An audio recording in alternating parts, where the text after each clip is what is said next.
ब्रह्मा जी ने कर्दम जी को उत्पन्न किया कि श्री कर्दम जी सृष्टि के क्रम में मदद करेंगे, गृहस्थ जीवन को अपनाएंगे। लेकिन दर्शन कराया गया प्रजा सृजेति भगवान कर्दमो ब्रह्मणोल्ता सारस्वत्याम तपस्ते पे सहस्त्राणाम समादस। श्री कर्दम जी ने भी श्री ब्रह्मा जी की आज्ञा नहीं मानी। श्री ब्रह्मा जी ने कहा, कर्दम तुम गृहस्थ धर्म का पालन करो। तो श्री कर्दम जी ने कह दिया, पिताजी जब मेरे सभी भाई साधना करते हैं, भगवान का भजन करते हैं, आराधना करते हैं, तो फिर मैं संसार के झमेले में क्यों पड़ूं? मैं भी भजन करूंगा, मैं भी साधना करूंगा। और श्री कर्दम जी तपस्या के लिए निकल गए। अनंत वर्षों तक श्री कर्दम जी ने तपस्या की, लेकिन तपस्या को करते करते श्री कर्दम जी के मन में एक दिन विचार आया, अरे जरा इस संसार को देखूं तो सही, इस संसार में क्या चल रहा है। और जैसे ही आज श्री कर्दम जी ने अपने नेत्रों को बंद करते हुए इस संसार के दृश्य को देखा, तो श्री कर्दम जी के जीवन में बस संसार बस गया। जैसे ही आज मन से संसार को देखा, तो श्री कर्दम जी के मन में संसार बस गया। कर्दम जी के मन में ये भावना उत्पन्न हो गई, अरे हमारा भी ये एक छोटा सा घर संसार होना चाहिए, हमारा भी एक छोटा सा परिवार होना चाहिए, हमारी भी सुंदर पत्नी होना चाहिए। और अब तक तो श्री कर्दम जी भगवत प्राप्ति के लिए भजन कर रहे थे, लेकिन अब भजन प्रारंभ हो गया घर संसार के लिए, घर गृहस्थी बसाने के लिए। भगवान भी देख देख करके मुस्कुरा रहे, अरे दुनिया के लोग तो भजन करते हैं संसार के चक्कर से छूटने के लिए, लेकिन ये बड़ू महाराज को तो देखो, बुढ़ापे में साधना कर रहे हैं, क्यों? संसार के झमेले में फंसने के लिए। लेकिन याद रखना प्यारे, जिस भक्त ने अपना सर्वस्व भगवान के चरणों में समर्पित कर दिया हो, यदि उसके मन में कोई सांसारिक भावना भी आ जाए तो भगवान उसे पूर्ण कर देते हैं। तो यहाँ श्री कर्दम जी से प्रभु प्रसन्न हो गए और श्री कर्दम जी को दर्शन देने के लिए आज प्रभु प्रकट हो गए हैं। श्री कर्दम जी ने प्रभु को सन्मुख देखा है तो बड़े भाव से प्रभु की स्तुति गाई है। तथा सचाहम परिबोधु कामा समान शीला ग्रह में दधेनु उपेयवन मूलम शेष मूलम दुरासया कामुदिघाघि प्रश्य ये मायाते हतमेधस्त्वं पादारविन्दं भवसिन्धुपोतम्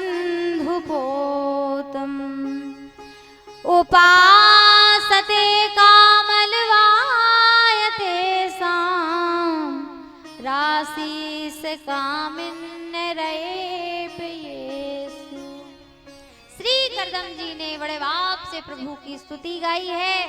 भगवान प्रसन्न हुए हैं, कर्दम मैं तुम्हारी तपस्या से प्रसन्न हूँ, तुम मुझसे मांग लो क्या चाहते हो। अब श्री कर्दम जी कैसे कह दें कि प्रभु हम तो विवाह करने के लिए तपस्या कर रहे हैं, तो मन में बड़ा संकोच है। और संकोची व्यक्ति यहाँ वहां की तो बहुत बातें करेगा, लेकिन जो मुद्दे की बात होगी वो कभी नहीं कहेगा। अच्छा, पहले थोड़ी मर्यादा होती थी, पहले थोड़ा संकोच होता था। पुत्र माता पिता के सामने अपने विवाह आदि की चर्चा नहीं कर पाता था। अरे करने की तो कहे कौन, यदि माता पिता भी विवाह की चर्चा करते थे तो पुत्र उस स्थान को छोड़कर वहां से चला जाता था। इतनी शर्म होती थी, इतना संकोच होता था। अब आजकल तो कहना ही क्या है, आजकल तो पिताजी के साथ में ही चले जाते हैं। अरे पिताजी, आपको क्या है, आप तो पुरानी सोच के हो, अब आपको वो ज्ञान नहीं रहा, अब आपको वो नॉलेज नहीं है, आज के हिसाब से आपको उतनी समझ नहीं है। ये मॉडर्न जमाना है, आखिर हमारे जीवन का सवाल है, आखिर हमारा जीवन साथी है तो हमें खुद स्वयं चयन करना पड़ेगा। ये हमारे जीवन का सवाल है, ये व्यवहार है आज की संतान का। लेकिन महाराज इसमें किसी को क्या दोष दे सकते हैं, समय ही ऐसा है। कबीरदासों ने पहले ही लिख दिया था, महापुरुषों ने पहले ही कह दिया था, क्या बोले महाराज, कर्म भी होगा धर्म भी होगा लेकिन शर्म नहीं होगी। तो क्या कह सकते हैं, लेकिन श्री करदम जी को बड़ा संकोच हुआ है, इसलिए करदम जी कुछ कह नहीं पा रहे हैं। प्रभु बार बार कहते हैं, हे करदम कुछ तो मांग लो, कुछ तो मांग लो। तो श्री करदम जी कहते, प्रभु यदि आप मुझे कुछ देना चाहते हो तो बस इतना दे दो कि आपके दर्शन मुझे यूं ही होते रहे। प्रभु मुझे आपसे कुछ नहीं चाहिए। भगवान ने कहा कि हम तुम्हें कुछ देना चाहते हैं। हे करदम, हम तुम्हारा पुत्र बनना चाहते हैं, क्या तुम हमें पुत्र बनाने के लिए तैयार हो?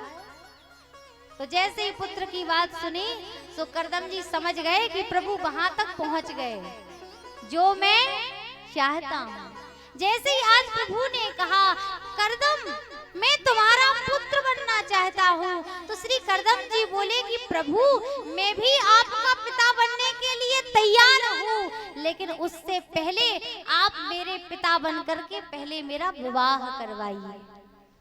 मैं आपका पिता बनने के लिए तैयार हूँ, लेकिन उससे पहले आप मेरे पिता बन करके पहले मेरा तो विवाह करवाइए। तो भगवान बोले कि वो व्यवस्था तो हम करके ही आए हैं, फुल तैयारी है करदम, बस तुम्हारे हाँ कहने की आवश्यकता है। मैंने तुम्हारा विवाह सोमू मनु महाराज की कन्या देवहूति के साथ में तय कर दिया है। तो श्री करदम जी ने भी कह दिया, प्रभु याद रखना मैं विवाह तो कर रहा हूँ, लेकिन इसी शर्त पर कि आपने जो कहा है वो निभाना पड़ेगा, आपको पुत्र रूप में हमारे यहाँ आना ही पड़ेगा। भगवान ने वचन दिया है, हाँ करदम मैं तुम्हारे यहाँ पुत्र बन करके आने के लिए तैयार हूँ। तो करदम जी ने भी कह दिया, प्रभु मैं भी विवाह करने के लिए तैयार हूँ। और जैसे श्री करदम जी ने हाँ कही है तो प्रभु ने आज श्री करदम जी का विवाह माँ देवहूति के साथ में संपन्न कराया है। लेकिन वहाँ भी एक शर्त है, क्या? देवी मैं आपके साथ में जब तक रहूंगा जब तक हमारे यहाँ एक पुत्र नहीं हो जाएगा। जैसे हमारे यहाँ पुत्र होगा तो हम इस गृहस्थ आश्रम का त्याग कर देंगे। और देवहूति इस शर्त को स्वीकार कर लेती है। क्यों? क्योंकि देवहूति के लिए कहा गया था कि देवहूति के प्रारब्ध में विवाह है, देवहूति के स्वभाव में विवाह नहीं है। सुखदेव जैसे योगी ने भी देवहूति को प्रस्तुते साध्वी कह करके पुकारा है। सुखदेव जैसे योगी देवहूति को साध्वी कहते हैं, अर्थात देवहूति के प्रारब्ध में विवाह है, देवहूति के स्वभाव में विवाह नहीं है। इसलिए देवहूति इस शर्त को स्वीकार करती है और श्री करदम जी के साथ में विवाह होता है। लेकिन महाराज बात तो ये थी कि एक पुत्र हो जाएगा तब गृहस्थाश्रम का त्याग करेंगे, लेकिन यहाँ तो कुछ और ही हुआ है। क्या हुआ? बोले महाराज जैसे ही आज देवहूति विवाह करके आई है, पहला दिन है और श्री करदम जी ने देवहूति से कहा, देवी आप इस कुटिया को पवित्र बनाइए, तब तक हम स्नान ध्यान करके आते हैं। लेकिन हुआ क्या? बोले जब करदम जी स्नान करने के बाद ध्यान करने के लिए बैठे तो अखंड समाधि लग गई। ऐसी समाधि। बोले महाराज सीधे 40 वर्षों की समाधि। विचार कीजिए देवभूति ने क्या किया होगा। आज की मैयाएं होती सो क्या करती।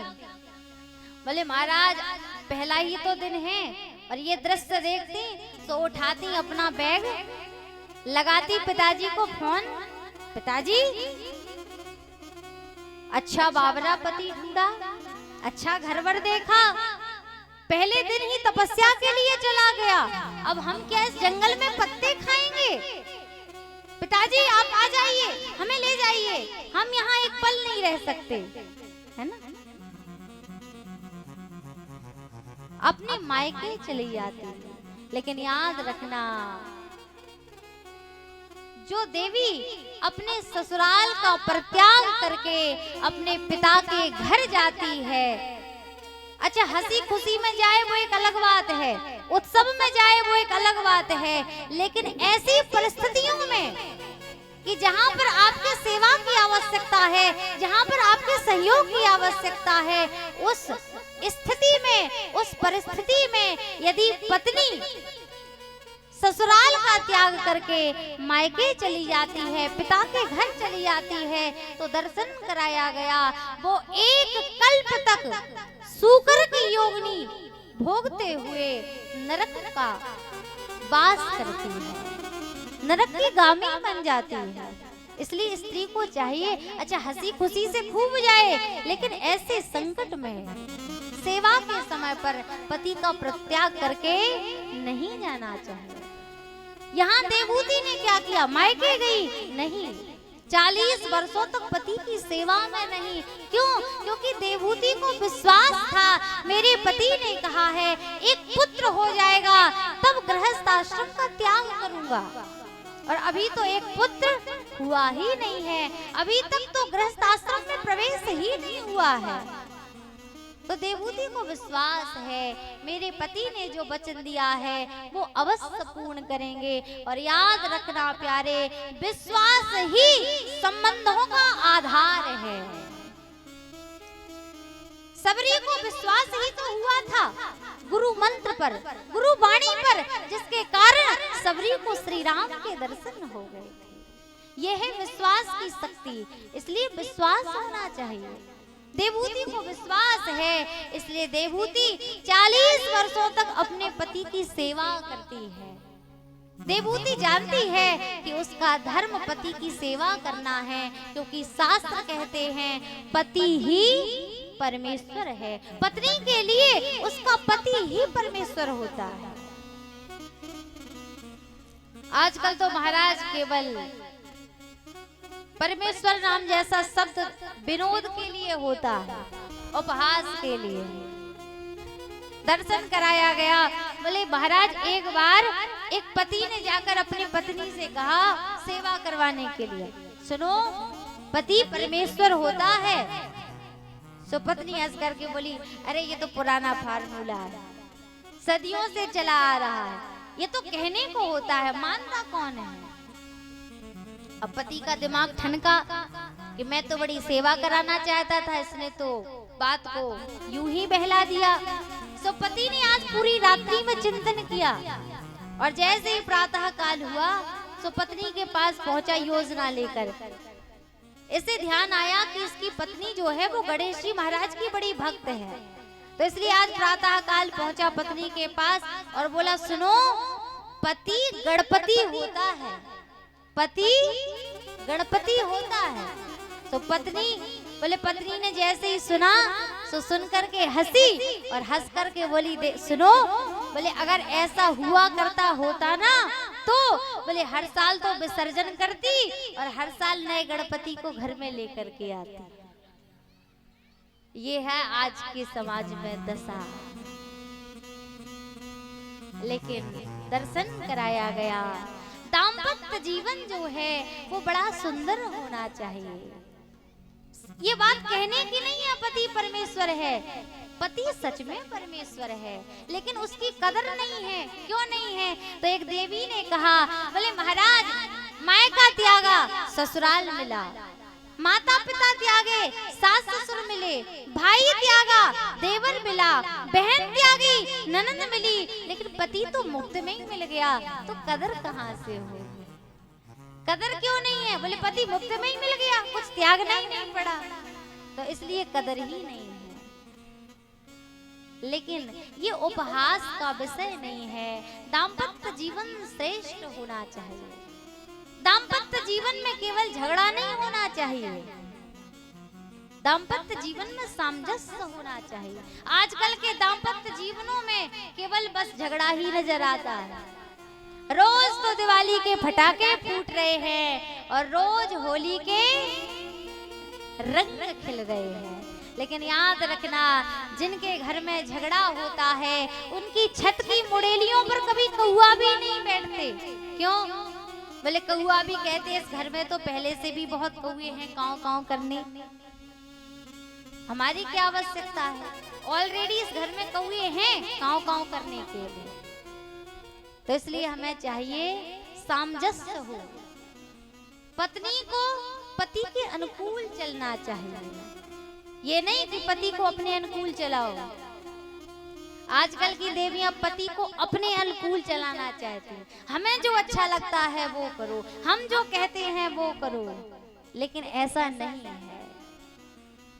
आजकल के पति क्या दशा है महाराज, बोले पत्नी का नाम तो है शक्ति और पति का बोले सहन शक्ति, उसे तो बेचारा सहन करना ही करना है, क्या करें।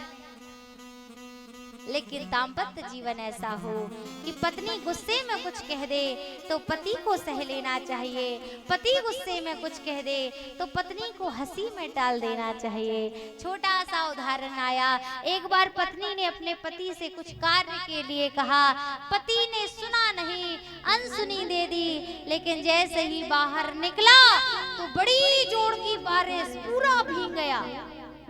देखा रे अभी तो धूप निकली थी, ये बारिश कहाँ से हुई। अपना सर उठा करके देखा, मुंह ऊपर किया तो देखा कि ऊपर छत पर पत्नी भगवती चंडी का रूप धारण करके बैठी है और उसने ही ये वर्षा कर डाली है। और जैसे इस दृश्य को देखा सो पति गुस्सा हुआ नहीं, बड़ा हंसा और हंसते हुए बोला, अरे अब तक तो गरजती थी, अब बरसने भी लगी हो। अब तक तो केवल गरजती ही रहती थी, अब बरसने भी लगी। और जैसे ही सुना सो पत्नी का सारा क्रोध शांत हो गया। तो ये होना चाहिए दाम्पत्य जीवन, जहाँ पर सामंजस्य हो। पत्नी को चाहिए सदैव पति की सेवा में लगी रहे, उसके लिए उसका पति ही परमात्मा है और उसकी सेवा ही सर्वेश्वर की सेवा है। ऐसा मैं नहीं कहती हूँ, ऐसा शास्त्र कहते हैं, मानस कहते हैं। मानस में मानसकार बाबा तुलसी ने दर्शन कराया है।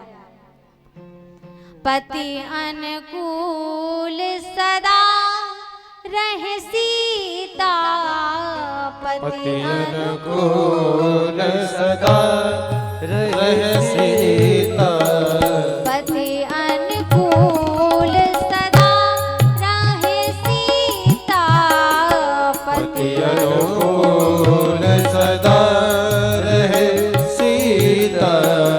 शोभा खाना सुशील विनीता, शोभा कुटिल विनीता। एक ही धर्म एक व्रत नेमा, एक ही धर्म एक व्रत नेमा, एक ही धर्म एक व्रत नेमा, एक ही धर्म एक व्रत नेमा। काहे वचन मन पति पद प्रेमा, काहे वचन मम पति पद प्रेमा, काहे वचन मन पति पद प्रेमा, काहे वचन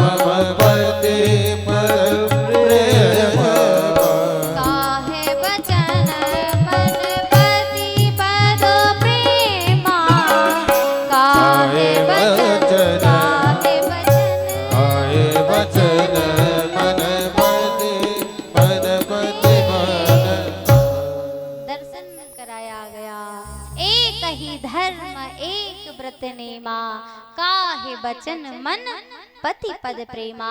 स्त्री का धर्म है कि उसे सदैव पति की सेवा में संलग्न रहना चाहिए।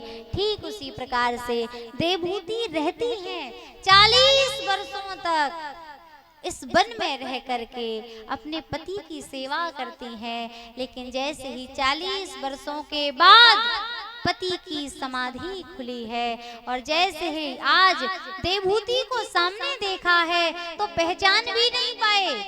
पूछने लगे, देवी आप कौन हो? तो देवहूति ने स्मरण दिलाया, स्वामी मैं शंभु मनु महाराज की कन्या। अच्छा, आप मेरी पत्नी हैं देवहूति? हाँ स्वामी मैं आपकी पत्नी। लेकिन तुम यहाँ? हाँ, तुम अपने मायके नहीं गई? नहीं। हे देवी तुम यहाँ कैसे रही? तो देवहूति कहती है, बस कुछ फलों को ग्रहण करके, कुछ सूखे पत्तों को ग्रहण करके मैं आपकी सेवा में लगी रही। और जैसे ही करदम जी ने सुना तो आज श्री करदम जी की आंखों में आंसू आ गए। हे देवी तुष्टो मध्य तब मानवी मानदाया शुश्रूषया परमया पर्याच भक्त्या। सूखे पत्तों को ग्रहण करके तुम्हारा ये शरीर सूख गया है, लेकिन तुम्हारी निष्ठा नहीं सूखी, तुम्हारा विश्वास नहीं सूखा। तुम्हारे विश्वास में अभी भी लचीलापन है, तुम्हें मुझ पर पूरा भरोसा था। हे देवी तुम धन्य हो, धन्य हो, मैं तुमसे प्रसन्न हूँ, तुम मुझसे वरदान मांग लो। तो देवहूति ने हाथ जोड़े, हे नाथ मुझे दूसरा कोई वरदान नहीं चाहिए। आपने मुझे जो पहला वरदान दिया था, एक पुत्र हो जाएगा, तब तक मैं गृहस्थ जीवन में रहूंगा, बस उस इच्छा को ही पूर्ण कर दीजिए। यहाँ जैसे ही सुना है श्री करदम जी ने कहा, देवहूति नेत्रों को बंद करो। देवहूति ने नेत्रों को बंद किया, कहा देवी नेत्रों को खोलो। नेत्रों को खोला है और जैसे ही नेत्रों को खोला तो देखा सामने सुंदर सरोवर है, जिसके तट पर 9 मंजिल मकान है। हजारों दास दासियां, हाथी घोड़े सैनिक, सभी प्रकार का वैभव, जो वैभव शायद देवहूति ने अपने पिता के घर भी ना देखा होगा, आज वो वैभव देवहूति को प्राप्त हो गया। लेकिन पुत्र कैसे होगा? अब तो वृद्ध अवस्था हो चुकी है। तो दर्शन कराया गया। श्री करदम जी देवहूति का हाथ पकड़ करके सरोवर में पहुंचे हैं और जैसे ही आज डुबकी लगाई है तो श्री करदम जी तो हो गए 20 वर्ष के और देवहूति हो गई 16 वर्ष की। और यहाँ से गृहस्थ जीवन का प्रारंभ हुआ है। मन में इच्छा थी कि एक पुत्र हो जाए, लेकिन प्रभु की कृपा तो देखो 9 कन्याएं हो गई। 9 कन्या का अर्थ है नवदा भक्ति, लेकिन 9 कन्याएं हो गई, उसके बाद भी अभी तक करदम जी परेशान नहीं है। हमारे यहाँ बोले महाराज 1 आध 2 4 ही हो जाएं तो उतने में ही परेशान हो जाते हैं। क्यों? क्योंकि बेटियां बड़ी बोझ लगती हैं। लेकिन याद रखना प्यारे, जो माता पिता को बेटियां बोझ लगती हैं, वो माता पिता बेटों को बोझ लगने लग जाते हैं। इसलिए माता पिता को चाहिए कि वो कभी भी जीवन में बेटी को बोझ ना समझें, क्योंकि बेटियां जो है वो बड़ी श्रेष्ठ है। हम सोचते हैं बेटा के कारण हमें सदगति मिलेगी, हम सोचते हैं बेटा होगा तो हमारी सेवा होगी, लेकिन सत्यता तो ये है प्यारे कि हमारी सेवा करने वाले बेटा नहीं, हमारे सेवा करने वाली हमारी बेटियां होती हैं। हम सोचते हैं बेटा हमें सुख देगा, लेकिन सत्य तो ये है कि सुख तो हमें बेटियां देती है। हम बेटा की कामना करते हैं, क्यों? क्योंकि बेटा हमें पानी देगा जिससे कि हमारा उद्धार हो जाएगा। लेकिन प्यारे, ये बेटा तो मरने के बाद पानी देते हैं, लेकिन बेटियां तो जीते जी पानी देती हैं। बेटा पानी देते हैं लेकिन मरने के बाद देते हैं, लेकिन बेटियां जीते जी पानी पिलाती हैं। बूढ़े बुजुर्ग माँ बाप जब बेटे को आवाज लगाते हैं तो बेटा पास में होने के बाद भी अनसुनी दे जाता है, लेकिन बेटियां दूर विश्राम कर रही है, दूर बैठी हुई बेटियां जरा सी झनक पाती हैं पिता की तो दौड़ लगा देती हैं, जरा सी खांसी आती है पिता को तो पानी का गिलास लेकर के दौड़ जाती है। ये हैं बेटियां। इसलिए प्यारे बेटियों को सम्मान दो। बेटा मरने के बाद कदर करते हैं, बेटियां जीते जी कदर करती हैं, और मरने के बाद भला क्या कदर करना। अरे अब पछताए होत क्या जब चिड़ियां चुग गई खेत। जीवित माता पिता की सेवा नहीं कर पाई, अब मरने के बाद उनकी फोटो को पूछ रहे हैं, क्या मतलब है। कहा गया है माता पिता के मरने पर अब क्यों आंसू टपकाता है, माता पिता के मरने पर अब क्यों आंसू टपकाता है। अरे जीवन भर कांटे बोए अब सब पर फूल चढ़ाता है। अरे जीते जी सेवा नहीं कीनी, राखा सदा अंधेरे में, और मरने पर उनके प्रकाश को अब सुंदर दीप जलाता है। अरे जीते जी रोटी नहीं दीनी, दाने दाने को तरसाया, जीते जी रोटी नहीं दीनी, दाने दाने को तरसाया, और मरने पर अब पेट भरन को पिंडदान करवाता है। अरे आदर भाव कभी नहीं कीना, चरण नहीं स्पर्श किए, और मरने पर अब रो रो कर चरणों को शीश झुकाता है। अरे जीवन भर में रहे ठिठुरते, जाड़े में तन को वस्त्र नहीं। सर्दियों में बाबा जी ठिठुर रहे हैं, पिताजी ठिठुर रहे हैं, लेकिन बालक एक कंबल भी नहीं दे सकते हैं, एक रजाई नहीं दे सकते हैं, कुछ अच्छे वस्त्र नहीं दे पाते हैं। क्यों? अब बुजुर्ग हैं, बीमार हैं, गंदगी फैलाएंगे। जीवन भर वे रहे ठिठुरते, जाड़े में तन को वस्त्र नहीं, और मरने पर माटी के पुतले को अब क्यों खूब सजाता है। मरने पर माटी के पुतले को अब क्यों खूब सजाता है, अब क्यों खूब सजाता है।